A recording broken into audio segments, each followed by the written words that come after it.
For that, let's get some more on all of this. Joining us is the Democratic Congressman John Garamendi of California. He's a key member of the House Armed Services Committee. Congressman, thanks very much for joining us.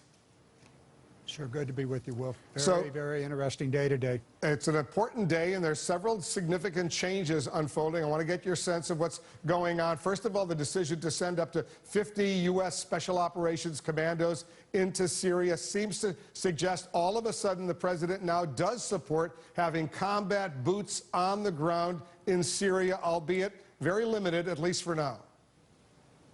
Well, we've always known this to be a very slippery slope. We always knew that there would be an escalation that would take place. And I think those of us that have watched this closely anticipated this would happen. That's one of the reasons we wanted to have an authorization to use force specifically for Syria. We never have had that, so the president is basically free to go about this in any way he likes. And we'll see what happens here. I think the real trouble will come if we go in with brigades or heavy infantry armor and the like. We've not done that yet. We're clearly looking at these as special operations. They're dangerous. Americans are going to be in harm's way. We've already seen one death. Question is, will it make a difference? Well, let's hope so. But what is really making a difference is the negotiations that are now underway, and specifically the countries that are involved in those negotiations. This is a very, very important change. I know you and several other members of Congress, including a whole bunch of Democrats as well as Republicans, think the president needs new congressional authorization to move these troops into Syria. Does he have the authorization? He says he doesn't need that kind of authorization. He's already got it. What's your argument why he doesn't have that authorization?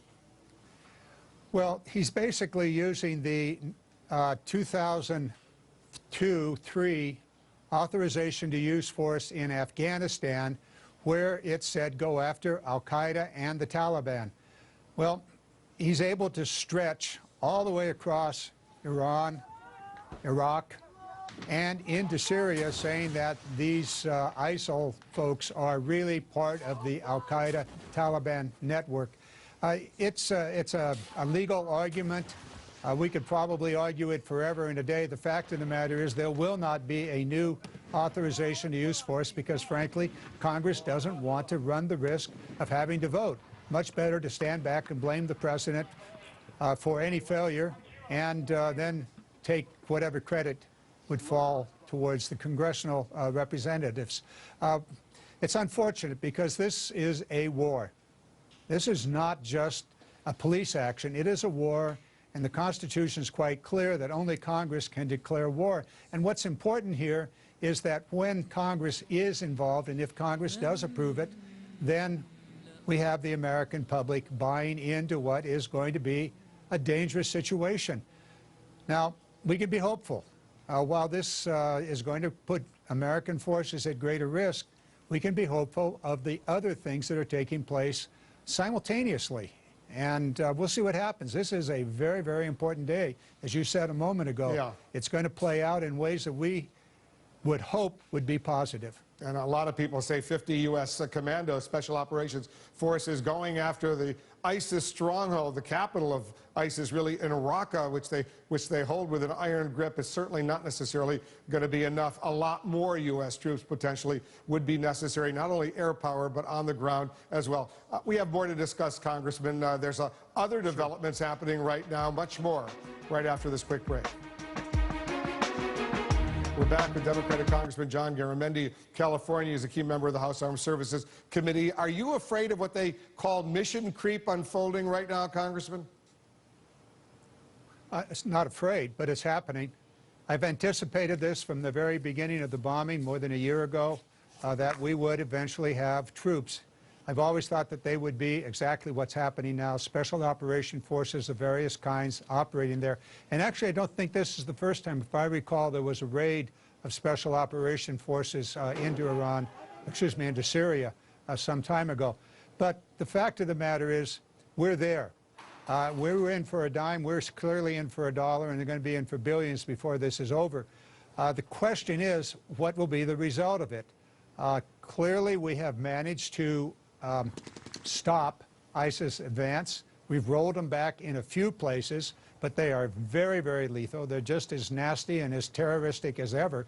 And they are creating, together with the Syrian civil war, an incredible amount of pressure on our allies, on Jordan, on Turkey, and now with the exodus into Europe, we're seeing a different political landscape developing in which a whole lot of countries want the civil war to end, in part because of the carnage, because of the deaths in the country, as well as the exodus of and the pressure that the refugees are putting on the surrounding countries and Europe. And you take a look at Russia.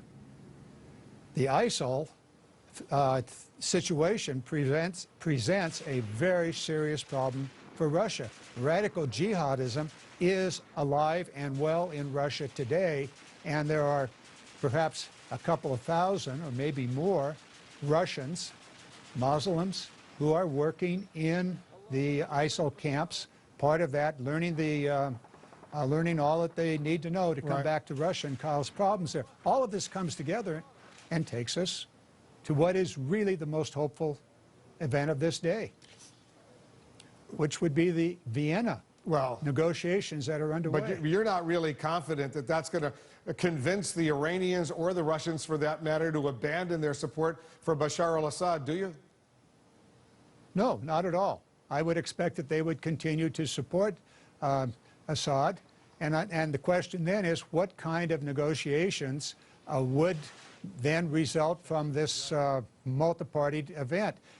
Probably and hopefully an end to the Syrian war and a transition to a broad-based government without Assad. That's not going to be easy, but I think that's possible. Well, let's see if they can do that. If they do that, there'll be some Nobel Peace Prizes out there for some of the key players involved. I'm not holding my breath, though, suspecting that that's going to take a long, long time. Let's get into this linguistic battle that's underway right now. The White House says that these forces who are now about to be deployed into northern Syria do not have a combat mission, but they're clearly going into a combat zone. They will have a combat role. Do you understand why they're refusing to say these are combat boots on the ground right now, even though these young men and women who are going in there, they're going to clearly be endangered and will be engaged in combat with ISIS? I really think the White House ought to just be up front and be very clear. These troops are going to be in harm's way. They're going to be either in active combat or very, very near it. We know that artillery and rockets can reach out miles and miles. So let's just recognize that these troops are in harm's way. They are going to be in, near, and quite possibly actively engaged on their own part in combat. I fully expect that. I'm sure that they expect it. And let's not dance around words. Let's be very clear about what's happening here. What's happening is the United States is actually actively engaged in the combat against ISIS on the ground. Not with a lot of troops, but with special forces on the ground. Are those boots? Yes, those are definitely boots. What do we have? A couple of dozen, so let's multiply by 2. Lots of boots and more coming. What's going to be the result of this? Well, Americans are going to be in harm's way, and there's going to be some, I would suspect, tragedies. Yeah. That's the nature of war. Now, what will be the result of it? I think that has an awful lot to do with the kind of pressure that Russia is putting on the on other factions, including ISIL, from the Syrian government's point of view, Assad's, pressure that we're putting on, pressure that Turkey's putting on. Can we see some sort of a victory? Possibly. Can we see a stalemate? Yes, we already have that. Can we see a negotiated settlement of the civil war and then everybody go after ISIS? Let's hope so. That would be good if that were to happen. All right, Congressman, as usual, thanks very much for joining us. Thank you. Coming up, the Republican Party takes revenge.